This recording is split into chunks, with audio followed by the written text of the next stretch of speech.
تخيل معايا كده إنك في عالم مليان وحوش ومخلوقات سحرية مرعبة، وكل الناس بتعتمد على قوة جبارة عشان تعيش. وفجأة يظهر بطلنا شاب باين عليه الغلب، ما عندوش لا أنياب ولا مخالب ولا سحر، بس لما بيتسأل هتقاتل بإيه بيرد بكل ثقة ويقول: هقاتل بدمي وعرقي وبتغذى على جثث أعدائي.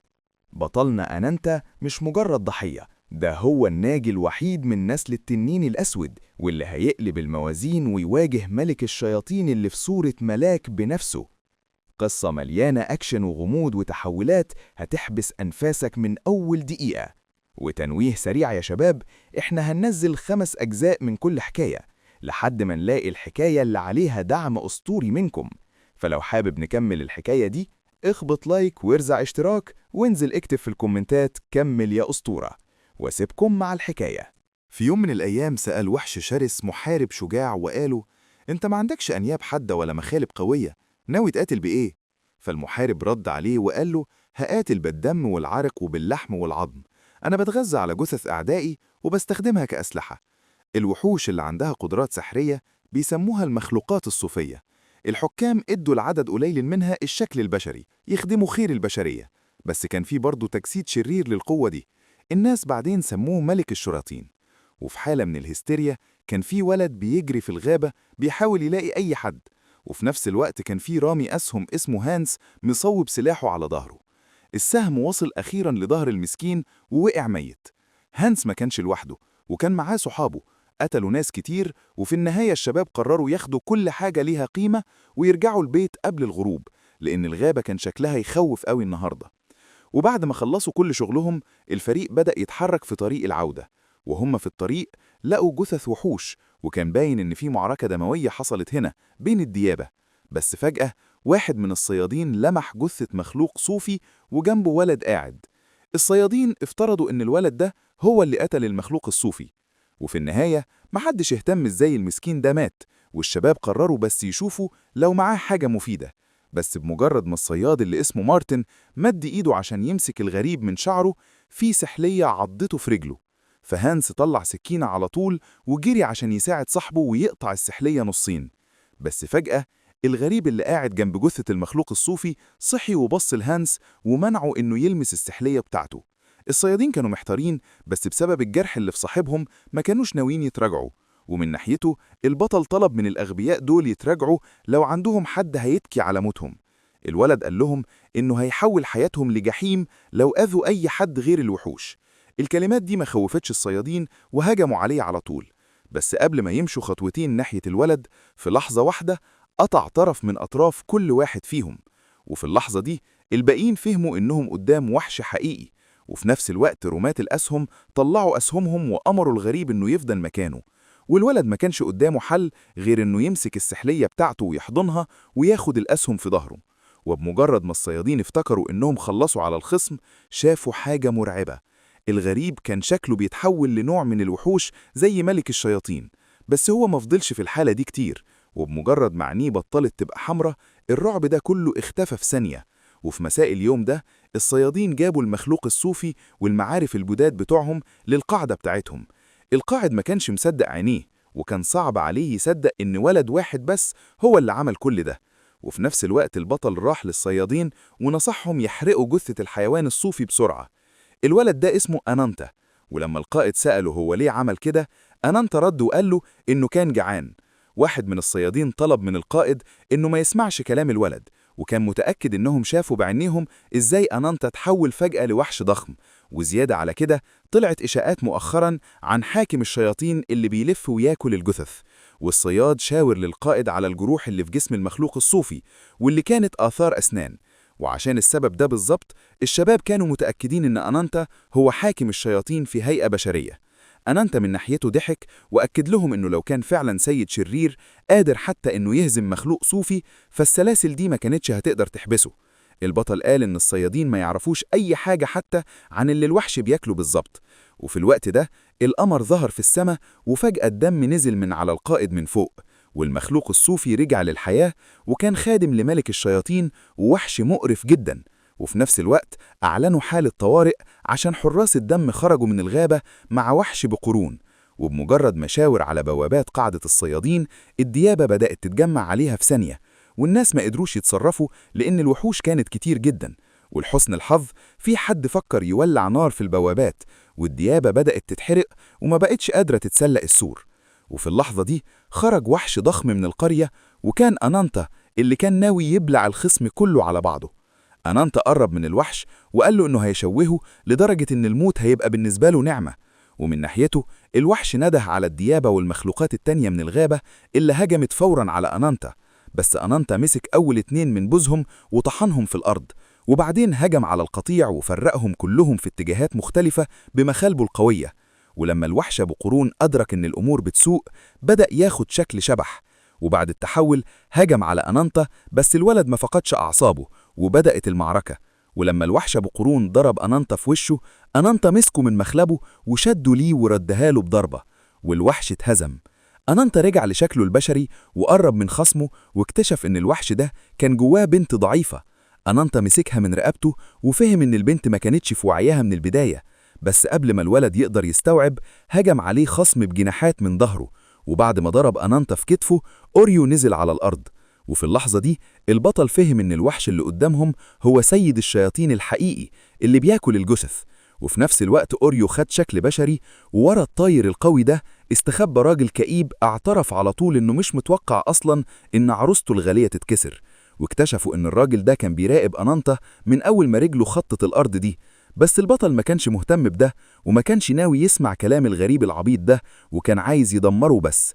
ولما حاكم الشياطين فهم مزاج الولد بدأ يتحول تاني لغراب، وقوته بتسمح له يتحكم في أرواح الميتين. ولو قتل أنانتا وخده تحت سيطرته هيبقى معاه محارب ما بيتهزمش، واللي هيقف على رأس جيشه من الميتين، وده بالظبط اللي ملك الشياطين كان عايزه. وخد شكل شبح وصحى الميتين وأعلن إن أنانتا هيتقطع وينداس تحت جيوش الجثث الدموية. وبعد الكلام ده الكل هجم على البطل، سواء البشر الميتين أو المخلوقات الميتة، والولد ساب نفسه ليهم يقطعوا فيه بكل سهولة. وعشان البطل كان واقف ساكت، أوريو استنتج إن ما بقاش عنده قوة خلاص، فخرم جسم الولد عشان كان عايز يستمتع بصرخة يأسه الأخيرة. بس أنانتا ما صرخش وضحك بس، وبدأ يتحول لوحش وقال له إن خصمه هو اللي هيعوي دلوقتي. بق البطل كان ضخم جدا لدرجة إنه بلع النسر على طول، بس بالنسبة لملك الشياطين دي ما كانتش النهاية، لأن في بقه كانت مستنياه مخلوقات مرعبة أكتر. وفي نفس الوقت البنت اللي أنانتا اتخانق معاها قبل كده صحيت وكانت مرعوبة وبتبص على الكابوس اللي بيحصل قدامها. وبعد ما خلص البطل على الخصم رجع للبنت وقال لها إنها ما بقتش محتاجة تطيع ملك الشياطين. وفجأة مسكت راسها وافتكرت إنها شافت جناحات منورة، وقالت لأنانتا كده ساعتها. فالبطل فهم واكتشف إن هو كمان بقى ضحية للمخلوق أبو جناحات، وأنانتا هو الناجي من نسل التنين الأسمر اللي بيلف العالم وبياكل الشياطين، وهو كمان اللي هيدمر التجسيد المجنح. البنت ما فهمتش هو بيتكلم عن إيه، لأنها ما كانتش تعرف حاجة عن التنين الأسمر ولا عن التجسيد المجنح، بس بمجرد ما سألت الشاب عن معنى الكلام ده وقلت على وشها في الأرض وفقدت الوعي. وهي فقد الوعي شافت رؤية غريبة وكانت بتهرب من الوحش أبو قرون اللي بيطاردها. البنت اتكعبلت ووقعت على وشها في الدم، بس حتى في الدم المتجلد ده شافت نفس الوحش بيبص لإيديها المليانة دم. والمسكينة كانت عايزة تصرخ، بس فجأة نور ساطع نور ورا ظهرها، وبمجرد ما لفت استعادت وعيها فورا وفتحت عينيها وشافت قدامها بنت ودان أرنب بتسألها لو الكوابيس وقفت. وفي نفس الوقت أنانتا راح لسحليته اللي اسمها رابيا وأمرها تبدأ، فالسحلية فتحت بقها فورا وحرقت كل أتباع ملك الشياطين في ثانية واحدة بنفسها الناري. البنت أم ودان أرنب كانت مبسوطة جدا باللي حصل، وده عكس أنانتا تماما. الولد ضربها على راسها ونصحها تسكت وقال لها إنها بياعة معلومات ملهاش لازمة. البطل قال إن بسبب غبائها بقى عنده مشاكل كتير دلوقتي، وبما إنه خلص الجزء بتاعه من الاتفاق كان عايز البنت تعمل نفس الحاجة. وهي من ناحيتها قربت من البنت التايهة وطلبت منها تقول اسمها، واكتشفوا إن الست دي اسمها نجدة يعني الأمل. ولما سمعت اسمها البنت الأرنب اعترفت إنها ما كانتش تعرف إن في العالم ناس زي أنانتا، والكلام ده ما عجبش البطل خالص. البنت قررت ما تلخبطش الشابين أكتر من كده وشغلت آلية ساعتها المحبوسة السحرية فورا، وفي اللحظة دي اتعملت حفرة ضخمة تحت ال3 ووقعوا فيها كلهم. بس مهما كان الموضوع غريب الشباب لقوا نفسهم في مدينة تانية خالص. ندى جدا كانت محتارة وحاولت تسأل البنت الأرنب هما فين أصلا، ومن ناحيتها قررت البنت أخيرا إنها تقدم نفسها، واكتشفوا إن البنت دي عضو في أكبر شبكة معلومات في القارة اللي هي التاجر الأبيض الصغير، وأنانتا شريكها وصاحبها القديم. البنت قالت لهم إنهم دلوقتي في كافاس، أكبر مدينة في الجنوب، والشجرة الضخمة اللي قدامهم دي هي الشجرة المقدسة اللي بيسموها اللوتس الأبيض. بس ندى جدا ما بقتش عايزة تسمع قصة الأبيض الصغير، وكانت عايزة تفهم هم جابوها للمدينة الغامضة دي ليه. وردا على السؤال ده أنانتا أمر ندى جدا إنها تقفل بقها وتمشي وراه وبس، والبطل قال لها إنه هيوريها هي هنا ليه. ندى جدا مشيت ورا الشاب وسألته عن التجسيد المجنح اللي بيدور عليه، بس هو قال لها إن البتاع ده فاكر نفسه سيد الأبيض الصغير. ضافت إن الوحش ده يقدر يدي لغيره قوة هايلة، تقريبا نفس القوة اللي كانت عنده زمان. البنت ما كانتش عارفة لو دي بركة ولا لعنة إن الواحد يمتلك قوة ناقصة زي دي.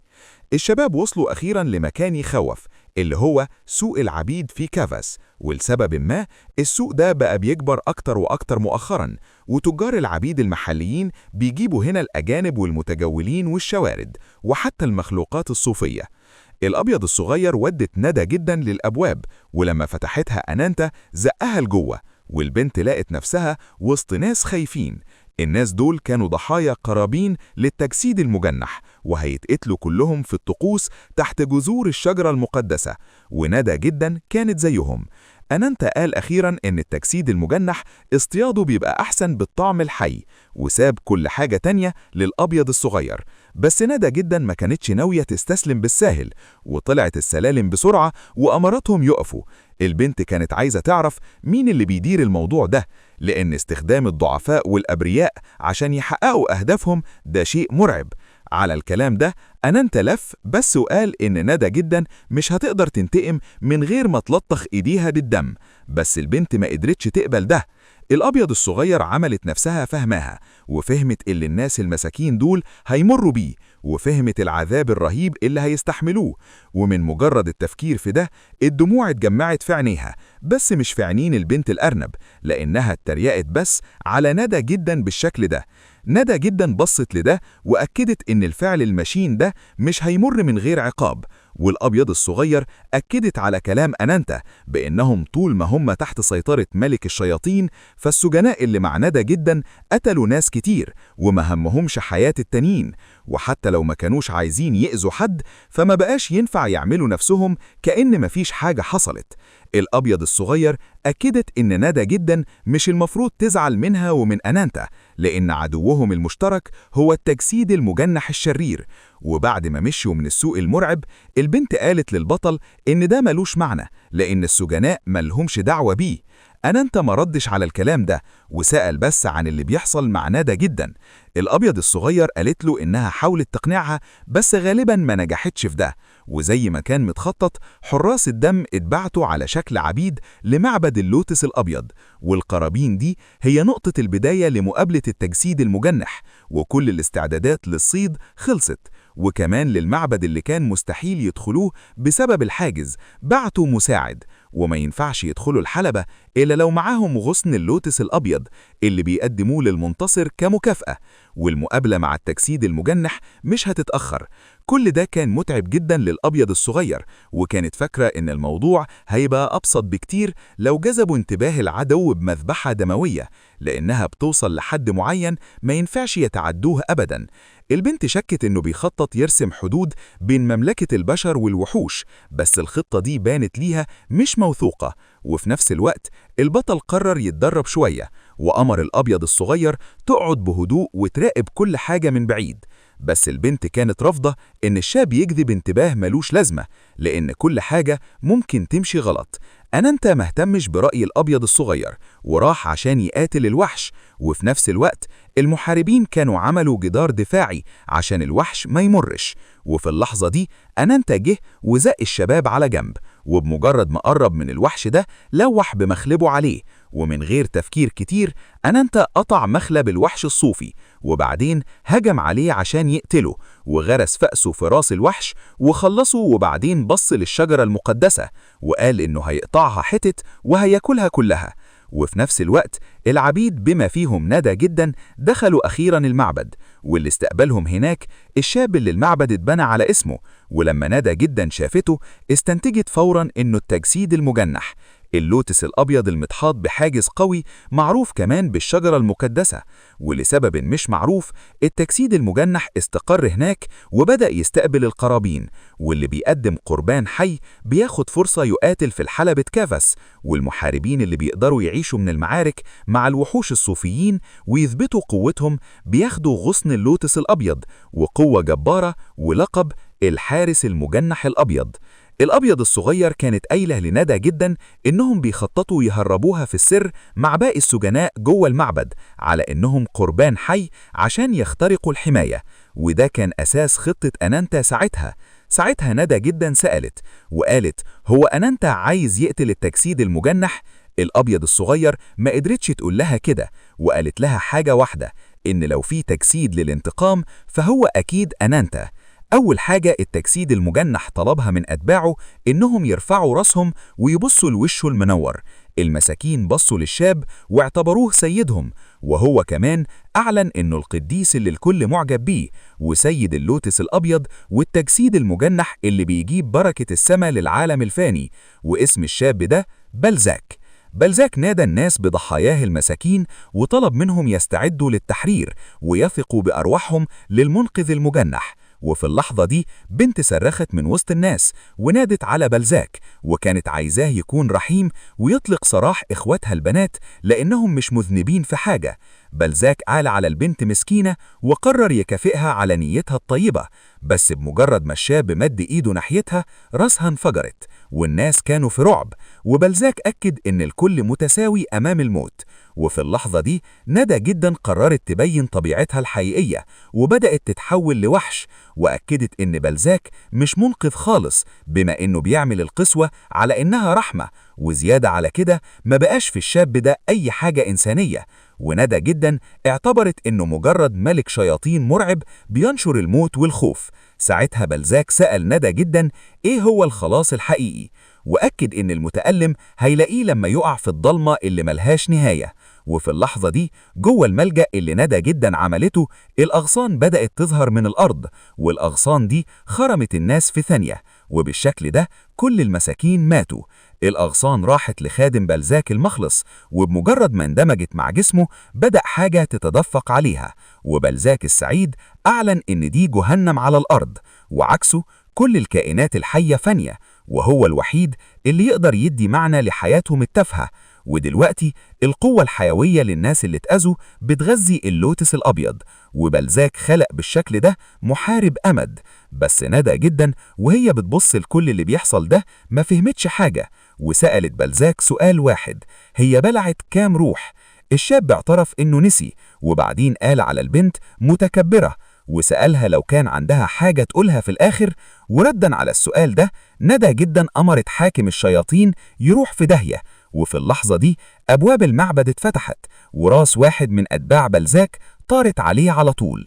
الشاب صد الراس، بس قبل ما ترتد أنانتا غرز غصن اللوتس الأبيض في عينه، ودي كانت مناورة عشان يلهيه، والبطل عملها بسرعة.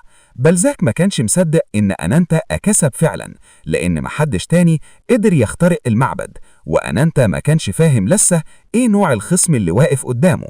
وراح لندى جدا وسألها هي ودت التجسيد المجنح فين، بس قبل ما البنت تقدر ترد فجأة بلزاك اتجنن من الغضب، وكان متضايق لأن أنانتا مش بس اقتحم مكانه المقدس، ده كمان اتجرأ وأهان قداسته. وردا على الكلام ده البطل طلب من بلزاك يسكت وبس، والشاب كان متأكد إن اللي قدامه ده نصاب ومش التجسيد المجنح الحقيقي. الضوء برنارد قطع راس حارس تاني وأمر محاربينه يخلصوا على الكل، واكتشفوا إنه كان مستني المنتصر يدخل المعبد بعد إعلان النتائج، بس أنانتا ما كانش باين. عشان كده برنارد قرر يتدخل بنفسه، ولما دخل شاف حاجات كتير وفهم إن هدف أنانتا هو التجسيد المجنح. وفي نفس الوقت نادج ده بدأت لسه تفهم إن بلزاك ده مزيف، وأنانتا قال إن التجسيد المجنح الحقيقي ليه 3 أزواج من الجناحات البيضة زي التلج، بس بلزاك ما عندوش حتى جناحات حقيقية. بلزاك ما كانش ناوي يعلق على كلام أنانتا، وأمر محاربينه يقتلوه على طول، ومن ناحيته البطل حرر نادجدة الأول وأمرها تمشي من هنا فورا، بس باين إن البنت كان عندها خطط تانية. وفي الوقت اللي أنانتا كان بيقاتل فيه الموتى الأحياء، خادم بلزاك الوحش المرعب فتح بقه وحاول يوقع كومة من الشوك الحاد على البطل. ولحسن الحظ أنانتا قدر ياخد شكل وحش بالكامل ويهرب من الهجوم. وبعدها على طول الشاب هجم على التجسيد المجنح، بس هو صد الهجوم. ولما الوحش حاول يسحق أنانتا بمخلبه، البطل اندفع ناحيته وضربه في وشه. وفي اللحظة دي بلزاك هجم عليه من ظهره في شكل نسر، وأكد إن أنانتا قوي ويستاهل يشوف كل قوته. وعشان السبب ده بالظبط الخصم كان عايز يحول البطل لتراب، بس أنانتا كان عنده خطط تانية، ومسك النسر من مخلبه وشده ليه، وكان بيحاول يعض وشه، بس بلزاك فلت وبعد بق أنانتا عنه. وساعتها البطل حاول يضرب الخصم بالمخلب، بس بلزاك نط بعيد عنه، ومن غير تفكير كتير أنانتا اندفع وراه، بس كل محاولاته إنه يضربه فشلت. ولما البطل اندفع تاني ورا العدو قدر يقطع مخلب من مخالبه، بس الخصالة دي كانت مؤقتة والجرح خف في ثانية واحدة. وأنانتا هجم تاني على بلزاك بمخالبه، وبلزاك حاول يدافع ورفع أغصان قدامه، بس المخالب عدت من الأغصان وقطعت بلزاك نفسه. الخصم اتقطع لنصين، بس دي ما كانتش النهاية. ورغم إن أنانتا قطع راس بلزاك، جسمه كان لسه سليم، والعدو استغل ده عشان يخلي البطل يدرك الفرق في القوة اللي مش هيقدر يتغلب عليه أبدا. السما كانت صافية تماما لحد اللحظة اللي ظهر فيها شق، والشق ده بدأ يكبر أكتر وأكتر، وأخيرا دمره تماما. شاب معين، والكائن ده كان باين كأنه في بعد تاني، وكان بيراقب بس اللي بيحصل فوق اللوتس الأبيض. وفي نفس الوقت وبلزاك بيكلم أنانتا، هجم عليه تاني في بطنه، فالوحش زق البطل بعيد عنه بسرعة وضربه وهو بيتحرك، وهجم عليه بأسنان حادة. ولحسن الحظ الشاب اتفاعل بسرعة وهرد وما ضيعش وقت، واندفع فورا عشان يهجم تاني. وبمساعدة سرعته أنانتا قدر يضرب الخصم مرة كمان، وبلزاك لاحظ في اللحظة دي إنه غير شكله تاني، وعشان يتجنب الضربة البطل اضطر يقطع رجليه اللي كانت متكتفة، وفي نفس اللحظة أطرافه رجعت سليمة. بلزاك ما قدرش يتابع حركة أنانتا، بس خمن إن قوة الشاب موجودة في التجديد والتحول. وفي الحالة دي العدو قرر يسحق البطل بقوة مش معقولة من غير ما يديله فرصة يهرب. أنانتا من ناحيته فهم إن بلزاك هيخف مرات ومرات طول ما اللوتس الأبيض موجود، وعشان كده البطل قرر يتصرف بسرعة. ولما شاف العواميد المكسورة قرر يخلص عليها خالص وضرب السقف، فالشاب عمل خرم كبير. وفي اللحظة دي بلزاك مسكه وسأله عن الغباء اللي بيخطط يعمله، وأنانتا ما ردش على السؤال ده، بس سأل سؤال من عنده. الشاب سأله هو سلب كام روح طول الوقت ده. بلزاك قال كتير لدرجة إنه نسي العد. أنانتا كان عايز يخلي عبء المعاناة اللي بلزاك سببها تخليه يتفتت لتراب. وفي نفس اللحظة الموتى الأحياء نزلوا من فوق على الوحش وبدأوا ياكلوا بلزاك وهو حي. بس فجأة نور ساطع طلع من الوحش، ومع النور ده ظهر شاب اسمه بهيرون. الشاب واقف على ركبته واحدة ووطى راسه وراح لشخص واقف ورا ظهر نادجدة.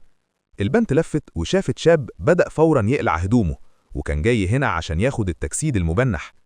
نروح للأبيض الصغير اللي كانت بتقدم تقرير مفصل، وقالت إنها شافت الفضا بيتشق في السماء فوق اللوتس الأبيض. وبما إن أنانتا بحساباتها كان المفروض واجه التجسيد المجنح خلاص، فاللي بيساعد المخلوق المجنح ده ظهر فعلا في المدينة. نرجع لساحة المعركة. نادجدة قلبها اتقبض لما شافت الغريب، وحاولت تفهم مين الشاب ده في الوقت اللي هو قرب فيه من بلزاك اللي اتعرف عليه بشكل غريب. الشاب ده اسمه جيوم، وخد جناحات بلزاك عشان يعاقبه على غروره بالمجد المزيف. وجيوم أكد إن الجناحات بتتاخد بس للي يستاهل يطلع للسما. بس بلزاك ما فهمش ليه الشاب بيقوله الكلام ده، وهو اللي كان معجب بيه أكتر من أي حد تاني، وقدم ملايين الأرواح كقربان عشان يرجع الوحش ويعمل جناحاته. وردا على الكلام ده جيوم حط إيده على صدر بلزاك وأعلن إنه ما يستاهلش كل ده خالص. وبعد الكلمتين دول بلزاك اتحول لرماد على طول. أنانتا كان لسه في كومة المتين، وعينيه بدأت تقفل غصب عنه، وفي اللحظة دي غرق فجأة في الذكريات. وواحدة من الذكريات دي كانت كلامه مع جيوم، ولما جيوم قال له إنه عنده حلم يوصل لحافة العالم ويلاقي أرض الحكام، والشاب مش هيقف لحد ما يحقق حلمه ده حتى لو العالم كله وقف ضده. وجنب الذكرى دي أنانتا شاف ذكرى تانية في اليوم اللي قريته كلها اتحرقت فيه، وأخته اللي اهتمت بيه كتير وطلبت منه يخلي باله من نفسه اتحرقت. الذكريات دي خلت البطل يفتح عينيه تاني، وفي نفس الوقت بهيرون راح لجيوم ولاحظ إن اللوتس الأبيض بيسموه شجرة الجنة، وده معناه إن ده ملوش علاقة برغبات جيوم. وجيوم من ناحيته قال إن الغصن ده في أحسن الأحوال كان واخد قوة الشجرة المقدسة، ومقارنة التحفة دي بالشجرة العالمية ده حاجة تكسف. والأهم من ده، جيوم افتكر مقابلة مهمة، وبناء على الفكرة دي قرب من نادج ده. وفي اللحظة دي أنانتا خرج من تحت كومة المتين وحاول فورا يهجم على جيوم. بهيرون ما سابش الخطة دي تكمل ووقف في طريق البطل، بس أنانتا ما فقدش أعصابه وكمل جري. وبمجرد ما قرب، بهيرون ضربه في وشه وأمره يعرف نفسه، بس أنانتا ما كانش ناوي يعمل كده. ولما بهيرون أدرك إن الخصم معادي استعد للقتال. وهما بيضربوا بعض، برنهارت ظهر من العدم وحاول يهجم على جيوم وقرب من نادج ده، بس الشاب اختفى زي السحر. وبعدين ظهر ورا ظهر برنهارت ولاحظ إن برنهارت ما بيعرفش إمتى يستسلم. أنانتا في الوقت ده كان بيبص بطرف عينه وكان مستعد يقطع أي حد يقف في طريقه. ولما بهيرون زقه بعيد عنه تاني، أنانتا بدأ ياخد شكل تاني، وهو شكل التنين الأسود أزيداخا. أنانتا لقى نفسه في مكان غريب، وأول حاجة عملها إنه سأل نفسه هو وصل هنا إزاي. البطل كان حاسس بشعور سيء، وعشان كده قرر يمشي من هنا بسرعة، بس ما كانش عارف يروح فين. وفي اللحظة دي سمع صوت ورا ظهره، ولما لف شاف أزيداخا اللي نصح أنانتا يفتكر الراجل اللي خد منه كل حاجة. والتنين كان عايز الشاب يستسلم لغضبه وحزنه الماله نهاية. نرجع لساحة القتال. بعد ما تحول لتنين، أنانتا كمل هجومه على بهيرون، بس بهيرون ما كانش ناوي يستسلم. ولما أنانتا حاول يحرقه بنار السما، الخصم قاوم ده. وفي نفس الوقت جيوم اعترف لنفسه إن برنهارت راجل عظيم فعلا، وفهم إن برنهارت مش هيقدر يستنى لحد ما كل ينظم نفسه تاني. عشان كده الدوق حاول يقتل جيوم هنا ودلوقتي، بس قبل ما يلمسه بصباعه لقى نفسه متعور جروح خطيرة. وبعد ما خلص على برنهارت، جيوم راح لنادج ده وشاف البنت بترتعش من الخوف، ولاحظ إنها شكلها مختلف عن الأول. وفي الوقت ده نادج ده فهمت إنها شافت جيوم قبل كده، والشاب أعلن في الوقت ده إن رنين الغصن بيثبت إنها كمان اختارتها الشجرة المقدسة. بس نادج ده لسه مش فاهمة جيوم بيتكلم عن أي غصن، وهو شرح لها إن دي حتة أثرية سحرية قادرة تدي صاحبها قوة عظيمة. والشاب كان عايز يعدي حدود العوالم، وأخوه المخلوق من أرواح مالها عد اللي كان محبوس في قفص لحد دلوقتي وقف قدامه دلوقتي، واسم الشاب ده زيس. وفي نفس الوقت القتال كان مستمر بين أنانتا في شكل التنين وبهيرون، وأنانتا طار وحاول يحرق كل أعدائه بنار السما. وجيوم ما عجبوش طبعا إن أنانتا بيبصله من فوق، وأكد إن الشاب ملوش مكان في السما. وبالكلمات دي جيوم وجه شعاع نور ساطع على التنين، والانفجار كان قوي جدا لدرجة إنه كان مستحيل تشوف أي حاجة. وروبي صاحب أنانتا المخلص كان بيبص للمنظر ده وبيهسهس وهو قاعد في إيدين الأبيض الصغير اللي بلغت حد إن اللوتس الأبيض مات، وإن التجسيد المجنح بقى تحت سيطرة الانتقام. السحلية كانت أبطأ بكتير، والمفترسات كانوا هيلحقوها خلاص. وفي اللحظة دي أنانتا جه عشان يساعد الضعيف، والشاب رمى فاس وجاب راس ديب فيهم وخلص على واحد، وصرخ في الباقيين فخافوا وهربوا. وروبي بدأت تمشي ورا أنانتا، وبما إنه ما كانش عنده حيوان أليف كان مستغرب ليه السحلية ماشية وراه. والبطل اتعصب وبدأ يلوح بإيديه عشان يخوف روبي، بس روبي ما عجبهاش الكلام ده وقررت تربي الشاب ونفخت عليه نار. وفي اللحظة دي الحجر اللي السحلية ضربته اتحرك لوحده، واكتشفوا إنه ما كانش حجر أصلاً، ده كان وحيد قرن بري عملاق نايم. المفترس صحي وجري هو كمان ورا اللي ضايقه وطرده لحد الهوية. ومن غير تفكير كتير أنانتا نط من الهوية ونزل على رجليه، وشاف قدامه راجل لابس عباية ومداش ليه اهتمام كبير. وأنانتا استعد عشان يقاتل المفترس، وكان جاهز يوري القوة الحقيقية لنسل التنين الأسود. بس فجأة الراجل أبو عباية ده قرب منه وقلع غطا راسه وبص للمفترس، وساعتها المفترس بدأ هو كمان يمشي. الراجل ده كان غيوم، والمقابلة معاه في اليوم ده غيرت حياة أنانتا كلها. البطل رجع لقبيلته مع صاحبه الجديد، وبمجرد ما الشاب ظهر أخته نادت عليه فوراً وسألته كان فين وليه رجع متأخر كده. البنت كانت قلقانة جدا على أخوها، وزيادة على كده لاحظت مخلوق غريب على راسه، وأنانتا قدم صاحبه الجديد غيوم. وفي اللحظة دي البنت بدأت تكح، وكحتها كان معاها دم. ولما أنانتا شاف ده قلق جدا وطلب منها ما تتعبش نفسها وتدخل الخيمة. غيوم اترحب بيه وخد أكل، وهو بيتكلم الزعيم اعترف إنه نادرا ما بيجيلهم غرباء، وما يقدرش ما يكافئش الشخص اللي ساعد واحد من قبيلته. والشيخ كمان سمح لغيوم يفضل معاهم زي ما هو عايز. وغيوم شكر الزعيم على الضيافة وبص لروبي اللي ما كانش عاجبها الضيف خالص. وفي اللحظة دي الزعيم أعلن إنه قرر يخطب أشيتا لغيوم، والبطل طبعا اتفاجئ من الكلام ده، بس ما كانش ليه حق يتكلم. وفي نفس الوقت الزعيم سأل الضيف هو ليه جه الصحراء البعيدة دي، لأن الأرض دي مش مناسبة للسفر. غيوم قالوا إنه باحث وبيدرس العادات والخصائص الإقليمية ووحوش المناطق المختلفة.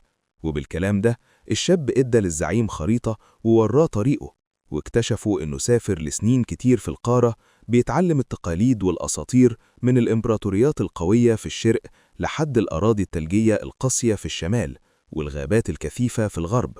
وغيوم سمع قصة عن الحاكم هانخوة اللي جه الصحراء الحمراء دي كتجسيد، واللي أزيد هكا بيدور عليه، ومن بين 6 تجسيدات خدت القوة العظيمة كان هو الأول، ولحد دلوقتي بيعتبروه الأكبر والأقوى وبيخافوا منه وبيعبدوه. وهو تجسيد شيطان التنين الأسود أزيد هكا. وقرب بالليل غيوم عمل لأشيتا مشروب علاجي مغلي ليه خصائص غريبة بيقوي المناعة وبيحسن الصحة. وأشيتا شربت الجرعة وشكرت غيوم وأكدت إنها بقت أحسن بكتير.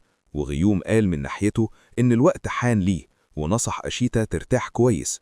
الشاب كان ناوي يسافر تحت النهر، ولما أنانتا عارف ده طلب يروح معاه.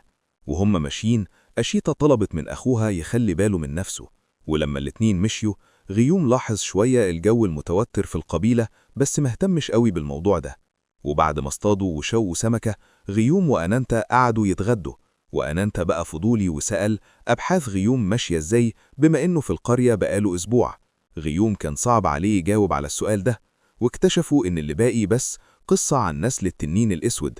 وزمان أجداد أنانتا اتأذوا من الغزاة البرابرة، وبمساعدة التنين الأسود قدروا يصدوا الهجوم، ودلوقتي بس نسله اللي عايشين بيعبدوه. وده كل اللي غيوم كان يعرفه. بس كل سكان القرية كانوا بيتجنبوا الكلام عن التنين الأسود كأنهم مخبيين حاجة، بس أنانتا اعتبر إن غيوم بيبالغ قوي.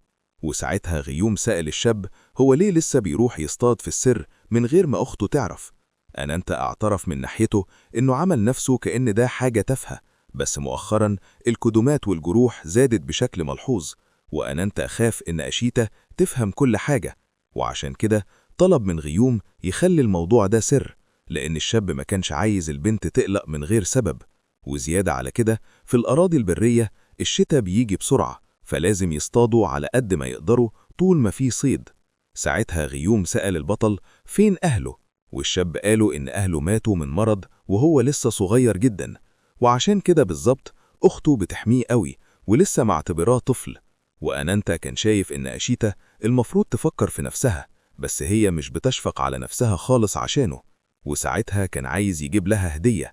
وبعدين غيوم سأل الشاب هو ليه بيدرس التجسيد الأول بالظبط، فرد عليه وقاله إنه عايز يلاقي كنز الحاكم اللي هو مصدر القوة اللي التجسيدات ال6 بتملكها، والقوة دي أكبر من معرفة البشر وقوانين العالم ده. ولو حد قدر يلاقي ال6 كنوز اللي فيها قوة وقدرة الحاكم، فأكيد الشخص ده هيبقى كائن قادر يعمل المستحيل. أنانتا كان مذهل جدا لما سمع الكلام ده، لدرجة إنه فلتت منه كلمة من غير ما يحس، واتكلم عن الحرشفة القديمة.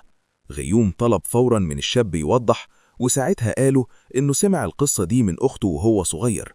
والتنين الأسود اللي كان أعمى من الغضب ما وقفش عند طرد الغرباء، وبيقولوا إنه مهدي لحد ما حول كل حاجة في الصحراء لجبال رماد. والتنين ادى حرشفة واحدة لأجداده عشان يسيطروا عليه، ولما قسم مصدر قوته غرق في نوم عميق. وبعد كده الناس بنوا معبد معروف بوادي التنين عشان يعبدوه، وأمر أحسن محاربين القرية يحرسوا المكان ده عشان يحموا حرشفة التنين الأسود من الأشرار. بس أنانتا أعلن فورا إنه ما يقدرش يوري غيوم المكان ده، والبطل كان مستعد ياخد الضيف لأي مكان بس مش هناك. غيوم قرر يستغل الفرصة دي وطلب منه ياخده لمكان ما، وبعد شوية الاتنين وقفوا قريب من منحدر عالي. وساعتها غيوم قال إنه عنده حلم يوصل لحافة العالم ويلاقي أرض الملوك، ومش هيقف لحد ما يحقق الحلم ده حتى لو العالم كله وقف ضده. بس أنانتا ما فهمش كلام اللي بيتكلموا معناه إيه، وساعتها غيوم سأل الشاب هو فكر في يوم إن سبب مرض أخته هو لعنة من التنين الأسود. الكلام ده صدم الشاب، وغيوم قال له إن أزيدا هكا خادم لملك الشياطين اللي بينشر لعنة العذاب المميت، ووحش خاضع لشرير زي ده من غير ما نعرف الأسباب مش ممكن ببساطة يدي كنز عظيم لقبيلة عادية. غيوم أكد إن التنين الأسود بيستخدم القرية بس عشان يرمي لعنات على الناس لملك الشياطين، وعشان السبب ده بالظبط أهل الشاب ماتوا، والأخت محكوم عليها بالمعاناة. وفي اللحظة دي غيوم خلى الشاب يصدق ده بسهولة جدا، واداله نبات مقدس وقال له إن ده لازم يتقدم لكنز الحاكم اللي القرية بتحرسه، وساعتها اللعنة هتتفك والروح هتخف. وفي الحالة دي البطل محتاج يكسر الممنوعات، بس غيوم ما أجبروش يعمل كده، واداله الاختيار بالشكل ده. وهنا يا أبطال بنوصل لنهاية الجزء ده من حكايتنا. يا ترى أنانتا هيعمل إيه؟ وهل هيصدق كلام غيوم ويوصل لكنز الحاكم ويفك اللعنة عن أخته؟ وهل غيوم ده أصلا نيته سليمة ولا وراه مصيبة تانية؟ أحداث ومفاجآت وغموض كتير مستنينا، بس قبل ما نقفل بفكركم بالتنويه بتاعنا. احنا متفقين إننا هننزل 5 أجزاء من كل حكاية لحد ما نلاقي الحكاية اللي هتكسر الدنيا بدعمكم الجبار.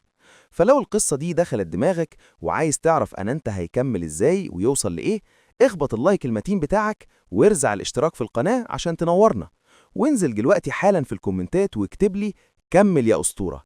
أشوفكم على خير في الجزء الجاي. سلام.